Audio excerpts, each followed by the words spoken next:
রানীগঞ্জ থানার শিশুবাগান কোড়াপাড়া বাসিন্দা 29 বছরের রাজকুমার দত্ত গলায় দড়ি দিয়ে আত্মঘাতী হয়েছে। রাজকুমার দত্তের আত্মীয় ফোনে গোস্বামী জানান মৃত যুবক টোটো চালক ছিলেন। গতকাল রাত্রে টোটো বন্ধ করে ঘরে গিয়ে শুয়ে পড়েন। মঙ্গলবার সকালে টোটো মালিক তার ঘরে গেলে তার সাড়া না পাওয়ায় তার ছেলেকে নিয়ে দরজা ভাঙলে দেখা যায় রাজকুমার আত্মঘাতী হয়েছে।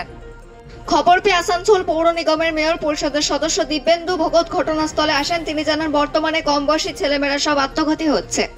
সরকার থেকে বেকার যুবক যুবতীদের জন্য অনেক প্রকল্প আছে, সেই সব সুবিধা না নিয়ে সবাই স্বাবলম্বী হলে আত্মহত্যার প্রবণতা কমে যাবে, সেই বিষয়ে সচেতন করা হচ্ছে। সরকার এবং দল থেকে চেষ্টা করা হচ্ছে আর্থিক অনুদান দেওয়ার। রানীগঞ্জ থেকে অজিত মিশ্র, রিপোর্ট নিউজে।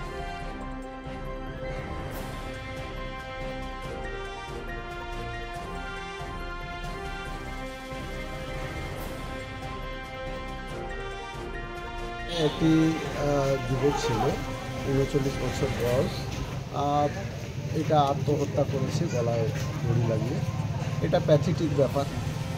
যে আজকে যুব সম্প্রদায় যেভাবে এই যে আত্মহত্যা এইসব করছে, তার জন্য আমরা অনেক চেষ্টা করছি যে সজাগ করার জন্য, মানুষকে সচেতন করার জন্য।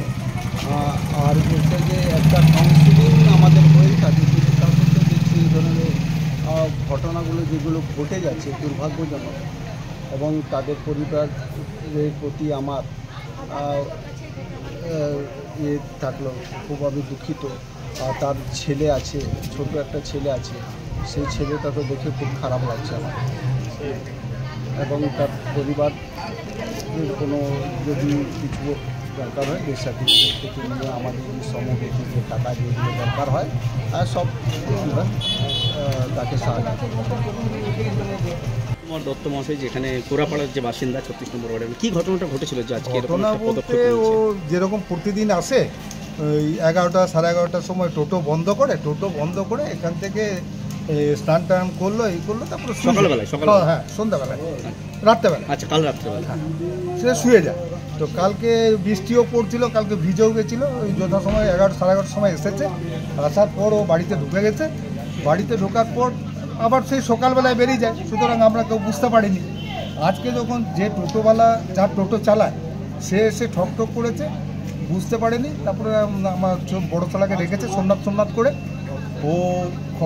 ওকে খবর দিয়েছে যেরকম ব্যাপার, ও ভেতরে আছে, দরজা খুলছে না। তারপরে এসে দেখে যে দড়ি দিয়ে ঝুলছে। তো সেইটাই আমরা লাস্ট। কী বা কারণ কিছু জানতে পেরেছি? কারণ বলতে তো এরকম কোনো কিছু না, প্রতিদিনই টোটো চালায়, প্রতিদিনই আসে, আর প্রতিদিন সামান্য একটু খেয়ে থাকে, আদার্স তো কোনো ব্যাপার। কি নাম ছিল ওনার? রাজকুমার দত্ত। আচ্ছা, ওনার ছেলে আছে, একটা ছেলে।